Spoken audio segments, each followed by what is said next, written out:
Meanwhile, heavy rains in Mumbai has thrown life out of gear once again this year as well. Massive traffic jams were reported this morning. Train services have also been affected due to waterlogging along the tracks.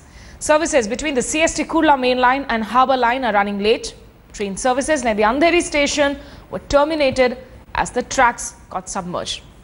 Waterlogging was also reported between Matunga and Dadar. And Mumbai schools, meanwhile, have been advised to remain closed by the civic body. BMC has also issued an advisory asking Mumbaikars not to step outside their home if it is not absolutely essential. So the connectivity between city and suburbs has been badly affected after roads were closed in Dadar and Parel area. All those visuals on your television screens, right from road to the railings, how badly it has all been affected because of the fury of rains and the rains lashing out in India's financial capital is what you can see there on your television screens. Central Mumbai is really the most affected, with trains in Central Line service badly hit. High tide is expected at around 30 minutes past 2 this afternoon. Heavy flooding is also feared after the Met Department forecasts continuous showers throughout the day.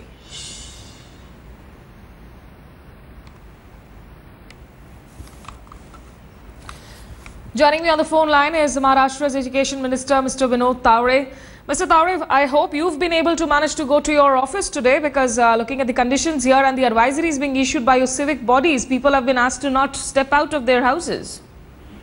Yeah, I think the Weather Bureau has predicted that after 2 o'clock there will be high tide and heavy rainfall. And that time there will be more waterlogging and people will be somewhere stuck in the offices or in the school, the kids will be stuck. So in the morning only we have issued the necessary instructions. Right. And I'm myself reaching the disaster room, management room at BMC headquarters to monitor post 2 o'clock situation. So there should be no emergency situation, or there should be no any loss of human life. But Mr. Taure, what really do you see the reason? You know, this is the financial capital of the country that we are talking about. And look at these visuals, and they just don't seem to change year after year after year. Is there no solution for Mumbai's woes every time monsoon hits? I think if you are being surrounded by sea, and when there is a heavy rainfall at a high tide level, the water needs to be passed into the sea. Even if the nalas and other things are totally clean, and if the water is not able to pass, instead of that, the sea pours water inside the city, then we have to manage those necessary hours. Okay. So I think BMC as well as the government is trying hard to manage the situation, and public at large is also giving a helping hand for us. Okay, so you say that there is nothing to be complained as far as the BMC steps are concerned in dealing with this? I think there may be some complaints, but over and large this time, as we have monitored, the normal complaint regarding the choking of nalas and other things were being cleaned. We have monitored about the railways also. But when there is a high tide and heavy waterfall, the sea throws the water inside the city, and this situation arises. Okay, Mr. Taure, I will request you to stay with us, because, you know, the claims that you make, I am from Delhi, but I have two of my colleagues who are from Mumbai and who know Mumbai much better than I know. Mustafa Sheikh is live from Wadala and Sahil Joshi is live from Andheri. Sahil, Mr. Taure is on the line. Do you agree with his claims that BMC and the state government, they seem to be coordinating better around this time compared to maybe previous years, and that there are some things that are beyond really the control of the administration and the government? Smita, there is one point which I would like to raise with Mr. Taure, as he is already there on the line. Since yesterday night it was a heavy rainfall, and around 4 o'clock in the morning, everyone who was awake could understand that it's going to be a very difficult day the next day. So by morning, I think the government should have come into force and should have issued an advisory to the people that they should not venture out, because many people I know in the western suburbs, and Mr. Taure also is from one of the western suburbs, that is Pale. He stays there. Yes. He knows that there are many people who were stranded at around more than 1.5 hours. They reached Andheri, and then they realized that the trains are not working beyond Andheri. Similarly, at the situation in Central Railway and the harbour lines, the Central Mumbai was actually flooded. Because of that, the lines which connects Mumbai city and Mumbai suburbs were flooded, and because of that, people could not reach to their offices. Okay, so the advisory should have come little bit early. So okay, let me take that question. Let me take that question, Sahil, to Mr. Tavade, if he's still on the line with us. Mr. Tavade, please respond. Sahil Joshi there, who knows Mumbai much better than I do, saying that perhaps the government woke up a little late and their advisory should have come in much hours earlier than it was issued. Yeah, I agree with Sahil, but we and the government and corporation was being told if there is no high tide, the water will pass into the sea, and post 2 o'clock situation will be worse. Okay. So instead of early morning, as we were confirmed that post 2 o'clock situation, we immediately issued the advisory. But as Sahil said, right, if we have issued it early in the morning, 4 o'clock, the people who leave the houses early at 5 o'clock from the house to reach the offices would have easily been saved, wasting that time than they started. Okay, so just hang on with us if you can. Mr. Sachin Sawant of the Congress is also on the phone line. Mr. Sawant, you know, yours is a party that has also been in power in the past in Maharashtra. Politics aside, just political statements aside, do you think that beyond a point, really, when it comes to dealing with Mumbai and its monsoon woes, there's very little that the government can do? See, the thing is, you cannot leave aside politics because you need to think about the quality of administration which has been provided by BJP and Shiv Sena in BMC.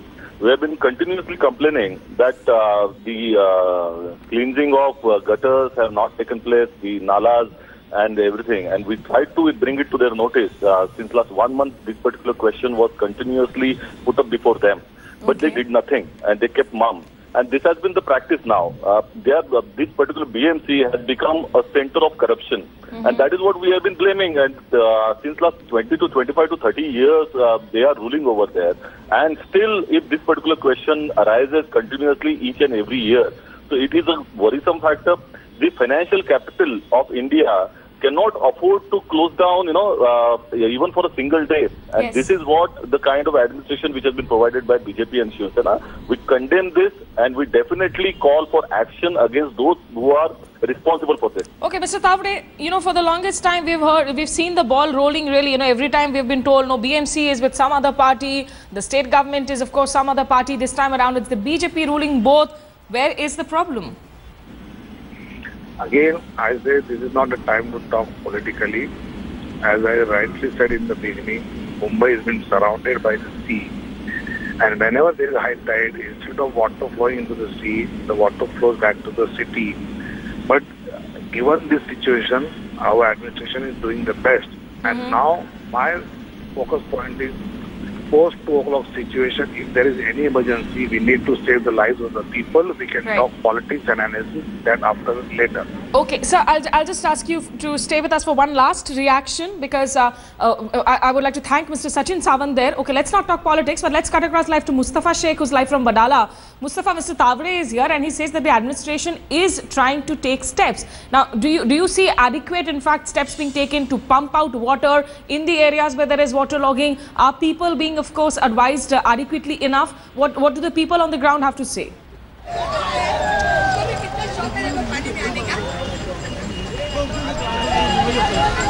Mustafa, can you hear me?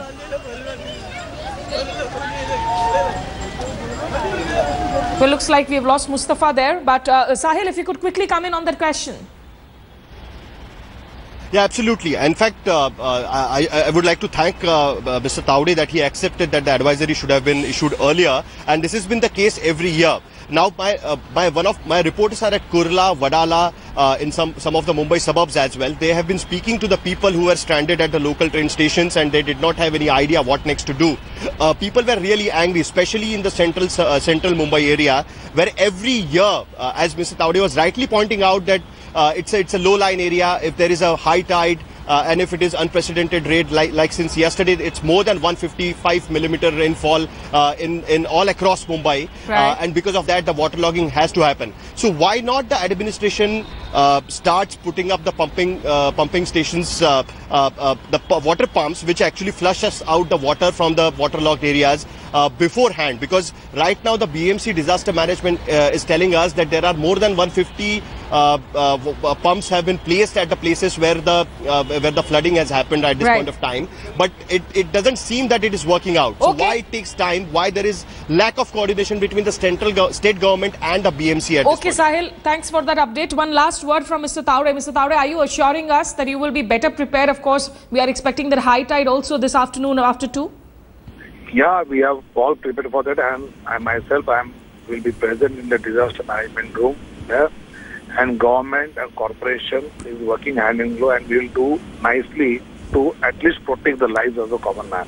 Okay, sir. Thank you so much. We hope that you will be true to your word, because it's not really politics that we are looking at. We do not want to get involved in the political cross statements of the city and the state. But what is important is that people in Mumbai who pay high taxes, they should be allowed, of course, better living conditions, and especially during the monsoons, which is bound to set every year.